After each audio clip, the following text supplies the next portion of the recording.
Ada beberapa metode transfer pricing yang dilakukan di Indonesia untuk menguji suatu transaksi afiliasi. Nah, apa saja sih metode-metode yang diperbolehkan dan lazimnya digunakan di Indonesia? Simak penjelasannya di video berikut ini.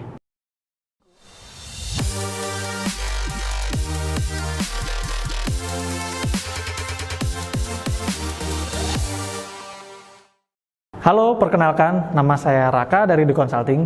Di video kali ini saya akan membahas terkait metode-metode dalam transfer pricing. Sebelumnya jangan lupa juga untuk like, komen, dan subscribe channel ini. Nah, metode transfer pricing harus dipilih yang paling sesuai dengan fakta atau keadaan yang sebenarnya. Nah, adapun OECD Transfer Pricing Guidelines tahun 2017 itu membagi metode transfer pricing menjadi dua. Yang pertama, traditional transaction method. Yang kedua, transactional profit method. Metode transfer pricing itu ada 5. 3 yang dibagi menjadi yang tradisional, yang 2 yang transactional profit method. Untuk yang tradisional itu sendiri, yang pertama ada yang namanya comparable uncontrolled price atau yang biasa kita sebut atau singkat jadi CUP, metode CUP. Kemudian yang kedua CPM, cost plus method. Yang ketiga RPM, resale price method. Ini yang untuk tradisional method ya. Untuk yang transactional profit method itu ada PSM ya. PSM itu profit split method dan TNMM, transactional net margin method. Nah, nanti akan saya bahas satu persatu. Secara umum untuk metode transfer pricing tersebut, nah ini kan ada 5 nih. Ada CUP, ada RPM, ada CPM, ada PSM dan TNMM. Untuk yang CUP sendiri, itu biasanya ada di level sales. Kalau di komponen laba rugi ya, itu untuk yang CUP itu ada di komponen yang sales atau penjualan. Sedangkan untuk yang CPM atau RPM, cost plus method dan resale price method, itu ada di level gross. Nah, sedangkan untuk yang TNMM maupun yang PSM, ya, transactional net margin method dan profit split method, itu ada di level operating profit atau nanti yang di level net, seperti itu. Nah, berikut ini akan saya jelaskan satu persatu metode transfer pricing yang digunakan. Yang pertama yaitu metode CUP atau metode perbandingan harga. Nah, untuk yang metode CUP ini bertujuan untuk membandingkan harga antara transaksi yang dilakukan oleh pihak afiliasi dengan yang tidak memiliki hubungan istimewa atau yang tidak terafiliasi. Jadi benar-benar pure membandingkan harganya berapa sih harga wajarnya. Kalau misalnya ada hubungan istimewa, sekian. Kalau yang tidak ada hubungan istimewa, sekian. Nah, ini nanti yang akan dibandingkan. Itu namanya metode CUP. Nah, dalam hal ini, metode CUP itu juga dibagi dua. Menurut OECD, itu ada internal CUP dan external CUP. Nah, untuk yang internal CUP ini menjadi penting. Karena internal CUP dilakukan oleh perusahaan yang memiliki hubungan istimewa ya. Jadi transaksi antar pihak afiliasi tersebut biasanya dilakukan self-serving data atau memanipulasi data, sehingga bisa jadi karena internal CUP ini menjadi penting, dia sembunyikan. Kalau bisa pakai external CUP. Nah, ini sebenarnya yang mungkin kita kecolongan ya, atau mungkin dari otoritas pajak yang kesulitan untuk memperoleh internal CUP. Padahal yang paling penting dan yang paling akurat itu adalah internal CUP dibandingkan external CUP. Cuman bukan berarti ketika tidak ada internal CUP, external CUP menjadi tidak penting, bukan. Jadi akan menjadi alternatif ketika tidak ada internal CUP, seperti itu. Untuk ilustrasinya sendiri, metode CUP yaitu anggap saja perusahaan A dan B ini memiliki hubungan istimewa ya, transaksi afiliasi berupa barang, menjual barang dengan harga 10 USD misalnya. Nah, apakah 10 USD ini wajar? Nah, kita bandingkan, kita pakai metode CUP, kita pakai juga perusahaan C dan D, di mana kita sudah melakukan analisa kesebandingan, bahwasanya transaksi yang dijual ini sama nih, misalnya barang A gitu, atau barang X, dengan harga misalnya kalau di sini tadi 10, di sini 15, nah berarti harga wajarnya adalah 15, seperti itu. Nah, yang dimaksud dengan internal CUP dan external CUP itu seperti ini skemanya. Untuk yang internal CUP, PTA dan PTB itu memiliki hubungan istimewa. Sedangkan PTA dan PTC ini tidak memiliki hubungan istimewa. Ketika PTA ini menjual ke PTB, di mana PTB ini memiliki hubungan istimewa, itu misalnya harganya 10. Sedangkan ketika PTA menjual ke PTC, itu enggak 10, tapi misalnya 15. Nah, inilah yang disebut dengan internal CUP. Jadi ada transaksi hubungan istimewa dan dia juga ada transaksi dengan pihak independen.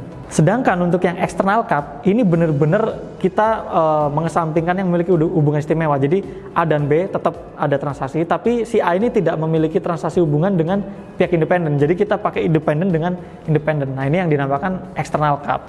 Seperti itu. Nah, untuk metode yang kedua yaitu resale price method atau metode harga penjualan kembali atau yang tadi disingkat RPM. Untuk metode RPM itu biasanya dilakukan di mana harga jual kita misalnya ada pembelian itu dijual kembali. Misalnya kita beli barang gitu ya dari pihak afiliasi dijual kembali kepada pihak independen seperti itu atau pihak yang tidak memiliki hubungan istimewa. Jadi di level belinya itu kita pakai perusahaan afiliasi, tapi kita akan menjual kita ke pihak independen. Nah, untuk mengetahui harga wajarnya kalau pakai metode RPM ini, yaitu dengan cara harga yang terjadi pada resale tadi yang kepada independen itu dikurangi dengan laba kotor atau markup ya, dikurangi dengan markup wajar ya, sehingga nanti diperoleh harga wajarnya itu harusnya berapa. Nah, ini metode RPM. Cuman ada beberapa syarat yang harus dipenuhi ketika kita menggunakan metode RPM. Yang pertama, tingkat kesebandingan yang tinggi antara transaksi yang memiliki hubungan istimewa dengan yang tidak memiliki hubungan istimewa.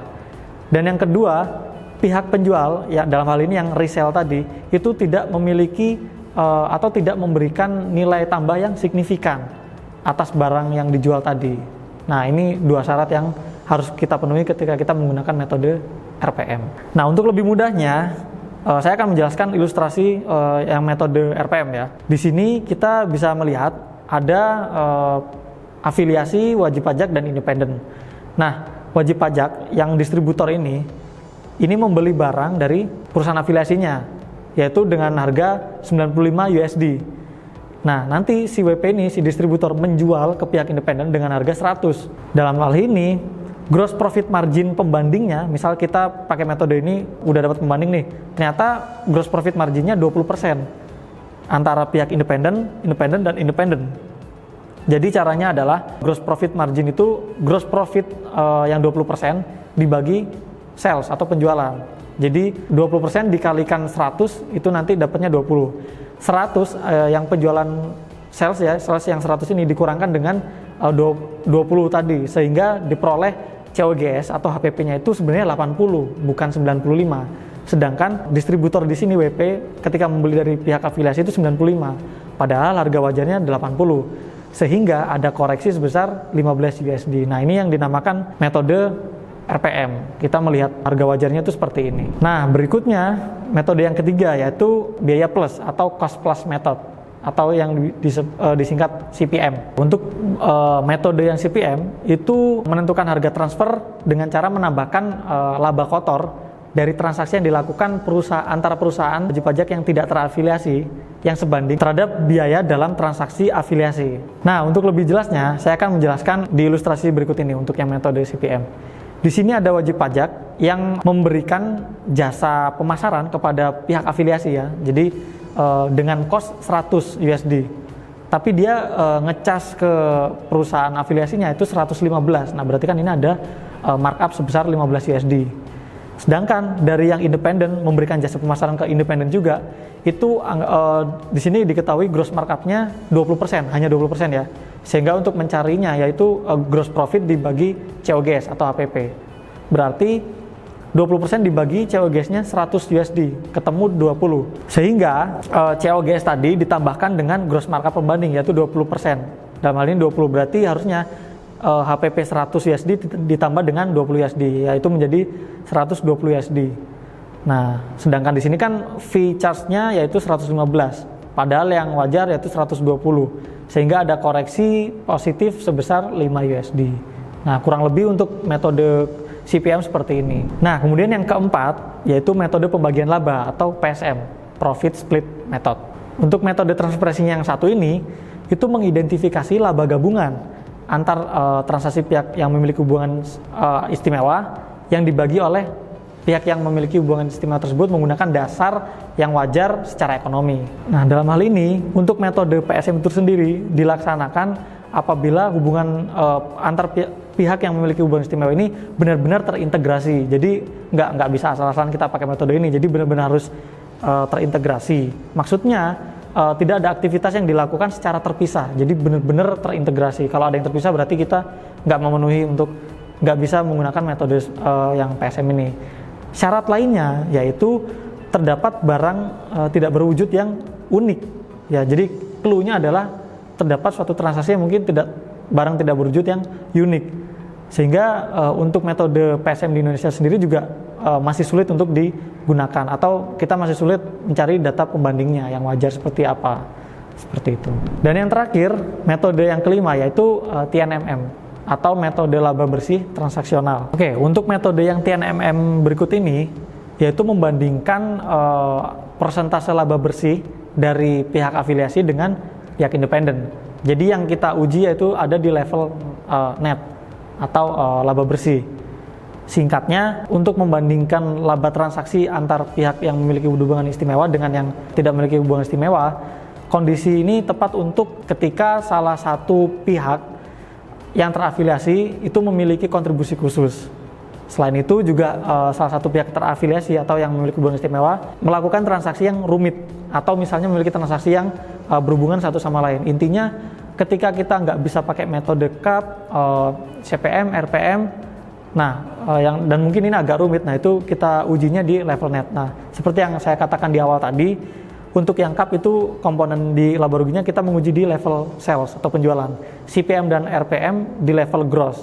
Nah, ini di level net. Jadi benar-benar setelah dikurangi biaya-biaya operasi, seperti itu.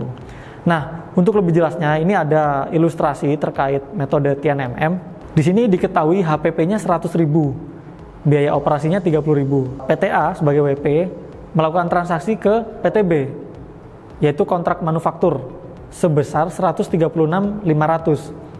Nah, PTA melakukan transaksi penjualan senilai 136.500 berupa kontrak manufaktur untuk memproduksi barang atas pesanan dari BLTD, ya, perusahaan afiliasinya. Dari data-data diketahui untuk rasio pengembalian total biaya atau net markup-nya untuk yang PTA itu 5%.